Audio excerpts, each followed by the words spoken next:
What's up, guys? Kevin Whaley, Scott Walker here for our, I believe it's our fourth episode of Coffee with a Corporate Security Leader.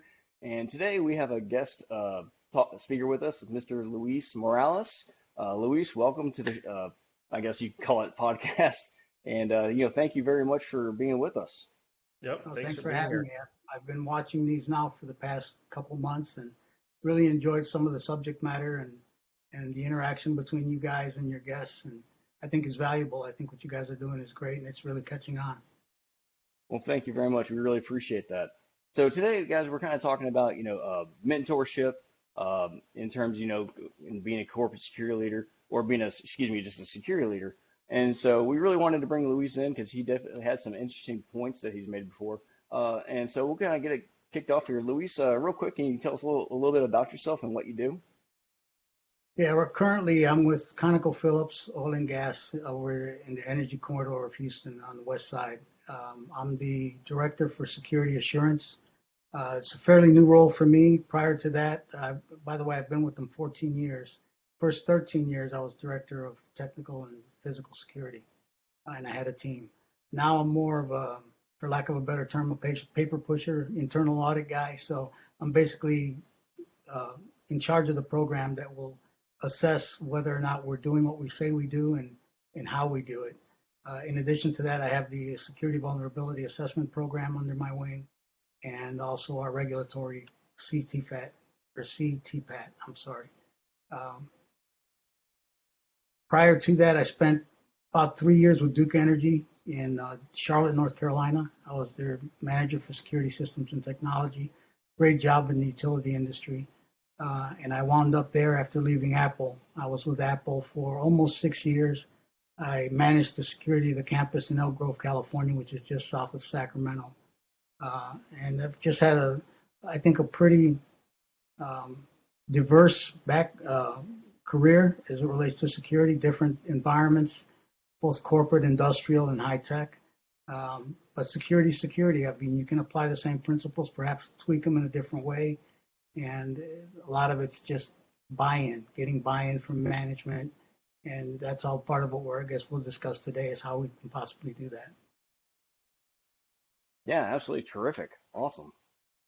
So I know we had a couple questions. I know, Scott, you had them written down. Yeah. So, Luis, we're passionate. Both Kevin and I have talked about this, and we're passionate about mentorship and helping those who are coming up. Sure. How do you approach mentorship in kind of your daily life? Are you mentored at all by people? I mean, you're by all intents and purposes is a subject matter expert, but do you still look for mentorship opportunities for yourself, for growth, for leadership? And then Always. how do you give back? How are you mentoring kind of the future or other folks, or maybe even folks that are above you? I try to be a sponge, even at my age and the years of experience that I have in the industry now. Um, whenever I'm in a new environment, and even an old environment, if I'm introduced to somebody who has something fascinating to say and some experiences they'd like to share, I'm all for that. In turn, I really believe in developing my people, and part of developing people is sharing your experiences, good and bad. And so I do that. I also try to mentor them in what to look for in their careers as far as proper training, how to conduct themselves. Um, I believe in servant leadership. So sometimes it's good to let your employees have their say, respectfully, of course, but give them some buy-in to the program, uh, give them some ownership, but you obviously you'll have the final say. But it's having that relationship with your employees to where they can feel like they can come to you and have some 360-degree feedback and be led in the right direction. That's great. Yes. So how much, real quick, Kevin, how much does certification play in kind of this new generation of security leader that's coming up? Do you talk with them about whether that's ASIS certifications or there's others, PMPs, another great certification? Do you talk with them about those things, and do you think education is important for kind of tomorrow's security leader? I think that question was meant for you, Luis. Yeah. Oh, okay. Yeah, I heard him say Kevin. No, I've been a member of ASIS since 1991, and I started out with the Sacramento Valley chapter when I lived out there.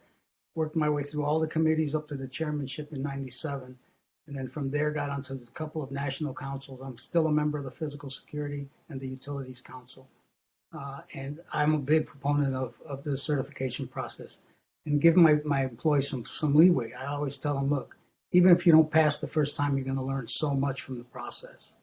And you know, failure is not something to be ashamed of because those tests they're no joke. I can tell you, I studied hard for my CPP, and when I sat down for the test, it was like I had never seen any of those questions in my life.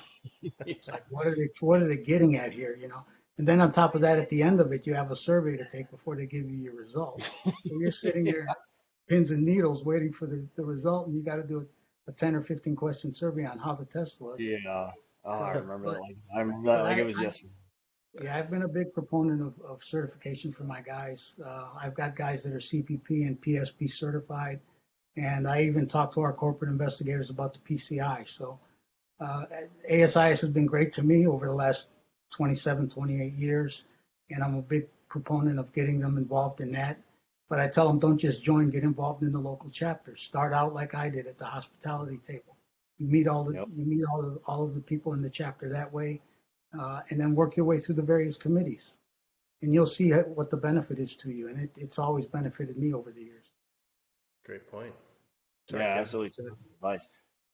So Louise, what kind of advice would you give to someone? So say, like someone in my position. So the company I work for right now, I'm currently pretty much a one-man department. We're a smaller company, so we make do. But say there are others that are in the position that I'm in, and they might be seeking out mentorship because they may have questions, they may not know where to go. What would you, and yeah, they might be members of as is, but maybe they don't have great relationships with those folks. What kind of advice would you give to someone in that position who is actively seeking a mentor? Like, what qualities should they be looking for? I think they should look for someone who's going to be totally honest with them and ask them some pretty tough questions. Where do you want to be in 3 to 5 years? What are you willing to do for that? Where do you think you're at from a skill perspective? Where do you think your gaps are? Um, Almost like you're interviewing them for a job, and then try to fill in those blanks for them. You know, certification process, joining professional organizations, continuing your education, all those things. So I think what you look for is someone who's actually wanting to mentor you and is giving information freely and doesn't feel like you're just wasting their time or a threat to their position. It's all about giving back. I think you guys know that, and I've tried to do that for my entire career, and it's paid off in many respects. Not only for me personally, very gratifying to see somebody move on that's worked for me. Because my intent as a leader in the industry is to prepare the next generation of leaders for our industry, and I want to do it the right way. I thought it was Right. to protect your empire. Do I have that wrong? Well, You're not that too. supposed to build an empire and That's then just protect that's it? just between us. That's just between us. I can tell Those you, are I'll tell you what, I can, Unfortunately, that's somewhat of an attitude that you get unfortunately, in many settings. That you'll have someone who keeps everything close to the vest. They take everything that you question them about as a threat, and that's why I talk about the servant leadership role. Hmm. I really believe in that 360-degree feedback. I believe in empowering my employees to be autonomous when they have to be, but with the understanding that I'll have the final say, but my final say might be their idea. You know, that way they have ownership of the process, and they trust that they can come to you with an issue and not be blown off. You're going to listen, you're going to take as much information in as you can from them, discuss it with them, and then make a final decision as to which direction you want to go. Is that a leadership trait in your servant leadership style? Is that something you learn from the military, or is that something you just have learned over time and kind of grown into that kind of leadership? I think it's both. I think I've been practicing it without really knowing what it was, but I think a lot of those traits come from military leadership because you gotta rely on your guys in the military. You have to watch each other's backs, and that's something I impart on my people as well. Is we're a team. We have to operate as a team to accomplish our goals. If one of us fails, we all fail. And that's the attitude you have to have. And I think it creates that esprit de corps. I had to get that plug in there, Yeah. but it works. I believe in it, and it works. Yeah. True. Oh, absolutely terrific. Yeah. So, Luis, you hire a lot of folks, and that's always something that when we talk about transition, people are interested in. How do you get into these roles? How do you get your resume ready and do your interviews, and how do you dress and all that kind of stuff? But we rarely talk to the actual hiring managers. Probably like somebody like you, who's been in a leadership role for some time. What are those important skills or traits that you look for in candidates, regardless of if they're coming out of military or law enforcement? Maybe they're coming from another security organization. Maybe they're promoting from within your security organization. But what are those things that you look for before you'll kind of consider them for a promotion or for hiring? And before you answer Well, that real quick, I also sure. wanted to add in there real quick. Maybe it's someone who maybe it's a recent college grad who's just interested in Yeah, the security no field. I experience. mean, think of it, yeah, because I that is one thing I'm definitely seeing more and more of. Your kids coming out of college trying to get into this industry, so it's definitely something to think about. So Yeah, I just great wanted to point. add that little Yeah. aspect No, onto that. that's a great point, and I think ASIS with the Young Professionals program does a good job of trying to attract those newbies to the business. From a personal perspective, just on past experience, recent experience, I look for someone. It's going to depend, obviously, on what we're looking for in the candidate, but what the position we're going to put them in. But I'm big on the military service. I look for that. I look for experience in the industry, if they have any, who they worked for. Um, I look at their leadership ability when I speak to them in the interview process. I want to see how they carry themselves. We deliberately ask them some tough questions to see if you get a reaction. Uh, so there's a number of things I look for. The greatest thing I try to assess after all that process, because it's a brutal screening process we have at ConocoPhillips. We may get 300 or 400 CVs for every position we post, because everybody wants to Wow, get into oil and gas, especially wow, in the security side. Very lucrative. It's a good job too. Very opportunities for tremendous travel benefits. So we have to weed through all that. Some of it's done automatically. Some of it's done by the hiring manager and his HR business partner. But at the end of the day, what I want to truly assess is this person a good fit for the job? Is he going to interact well with the team? Um, is there any sort of an ego that I can detect that may become a problem later? Because on paper everybody can look great, but when you're face to face, the eyes don't lie. So yeah, uh, absolutely, and just think, that's definitely one thing we see a lot of in our industry. It's guys who are uh, claiming to be security experts no matter in what field, but then you talk to them or you see some stuff that they post either on like LinkedIn or other social media, and it's just they have a big head.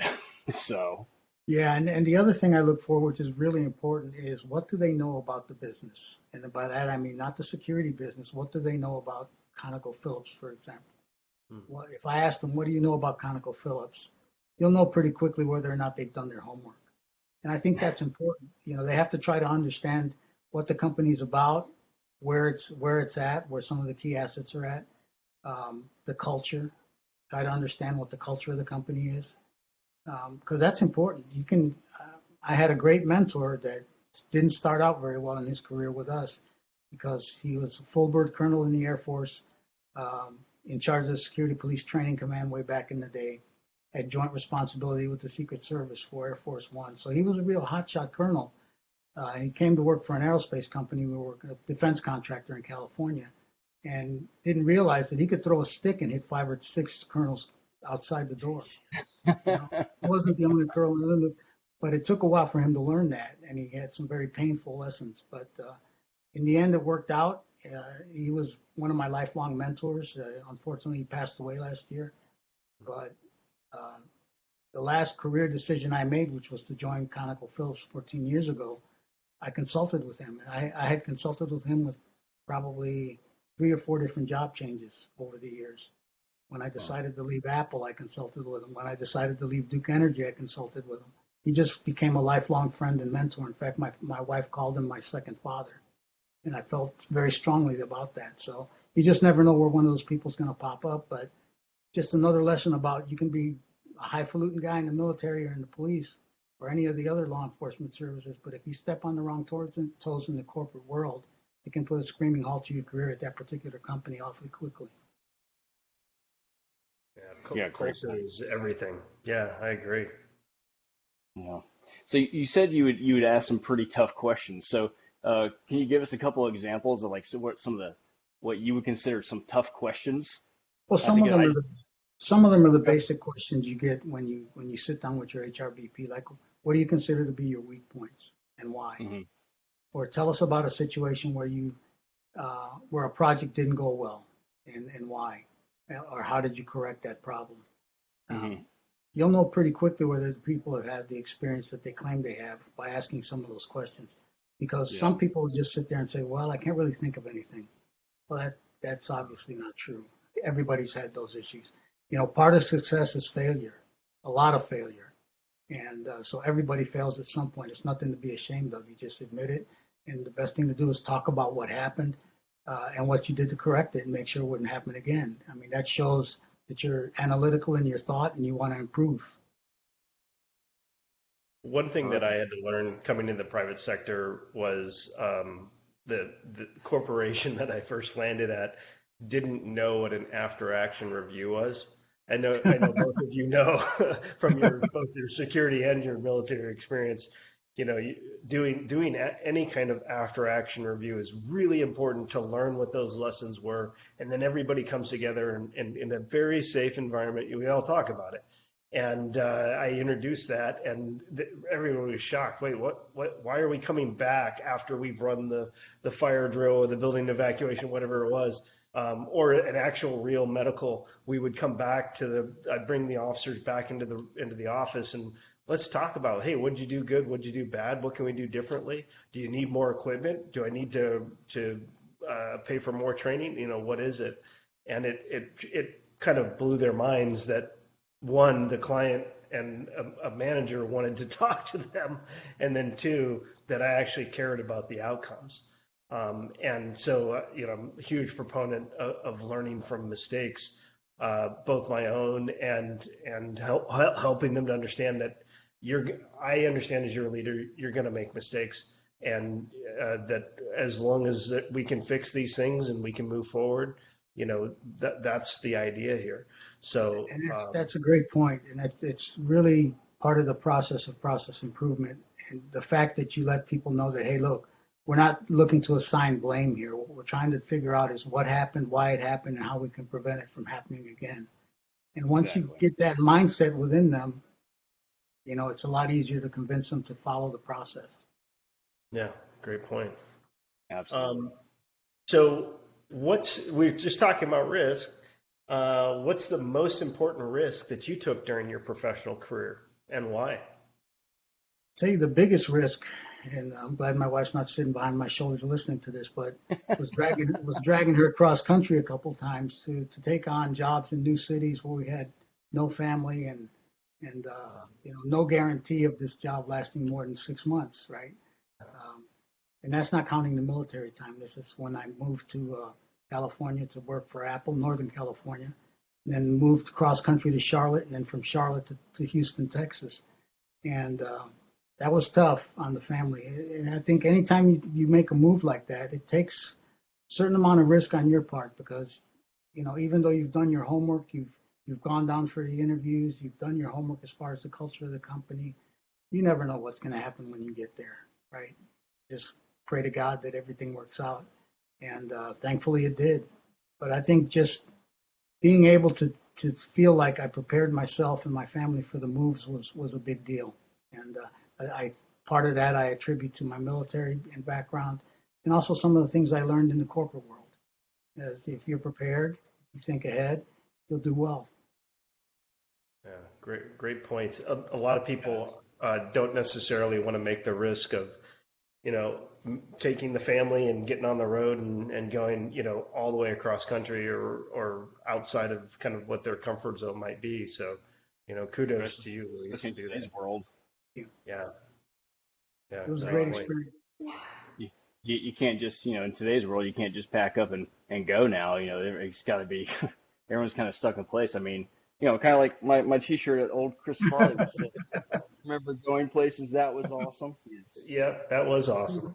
The no. world as we know it has changed, and that's going to affect our industry as well. I mean, look at all the things that have popped up uh, since COVID hit from a technology perspective.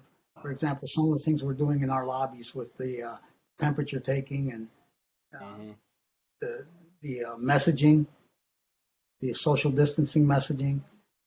Life has changed for all of us, and who knows how long this is going to last. Yeah. Yeah. Great point. I Great think a point. lot of this is here to say. Yeah. Yeah. So, Louise, one more question for me. So, what advice would you give to someone who is either, kind of starting off in their career in the industry or looking to get into the industry, or, maybe they've been in for a few years. What advice would you give for some of those up and comers, that are, basically the next generation? I'd say definitely look into professional organizations like ASIS because they do have the young professionals programs. Um, they have the resources available for you to access once you join. That'll give you more of an idea of what if you're not sure already what you're really good at or what you should be targeting and how you can get there. Professional certifications, attending some of the training courses, GSX, if GSX truly comes back. Sounds like we're going to have a hybrid this year in Orlando. Right. But definitely do your homework and make a decision to stick to it as far as what you want to do. You can always change if it doesn't work out. But once you focus on one area, for example, if you want to be an investigator, look at the PCI. Talk to some of the people on the Hmm. investigative councils. Networking is very important, very important. I mean, it's been a great asset for me to meet and greet people over the years. Um, I see a lot of these guys in some common meetings, State Department type meetings I used to attend years ago. I see guys Yep. like Ray O'Hara. I've known Yep. Ray for years. He's one of the guys I consider a mentor as well. I've known Ray since my California days. But what I'd say is do your homework. Have in mind again that tough question about where do you want to be in 3 to 5 years. And once you have that in mind, how am I going to get there? What resources do I need? Who do I need to talk to? What do I need to study? Those types of questions. Those are the types of things that I would ask you as a mentor. And if you don't have those answers, I hope you find them. Yeah, absolutely. And guys, if you don't know where to find those answers, reach out to someone. Anyone. If you have a random security connection on LinkedIn or something, reach out to them. See if they can point you in the right direction. Reach out to myself or Scott or Louise, I'm sure. So, Yeah. Exactly. Exactly. I still do that to this day. I do a lot of benchmarking sometimes just for the exercise and to learn new things. And I do that not only within my councils, but ASIS as a whole, especially now with the new website and format that it's in. So I encourage you to keep networking. Don't be afraid to ask the questions because there's no such thing as a stupid question. And definitely take advantage of the resources available to you through some of these professional organizations. And I'm always available to chat or exchange ideas or share knowledge anytime. Okay, awesome. Luis, last question. What's the Sure. most dangerous trait in a security leader? Failing to develop his people, in my opinion, that's a big one.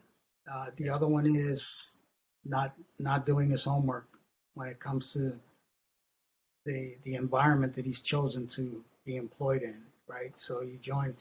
I gave you one example about my former mentor coming in as a hotshot colonel and stepping on the wrong toes very quickly. I think I think if you come in with a know-it-all attitude and you don't listen rather than speak at first, you're going to get yourself in a lot of trouble.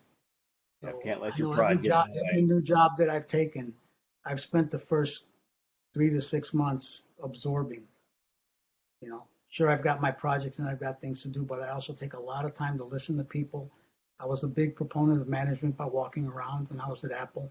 I had about a 60-acre campus you'd see me out there all the time. And I talked to everybody, from the production folks down to the janitors. And not only do you get some valuable intel, but you learn a lot about people and you create alliances there that'll help you. You never know when. Right. Right. Terrific. Terrific. Well, Luis, again, thank you very, very much for taking the time out of your day to join us. It was a pleasure having you. It was great hearing about all your experiences and your different opinions on the mentorship program. So thank you very much for joining us.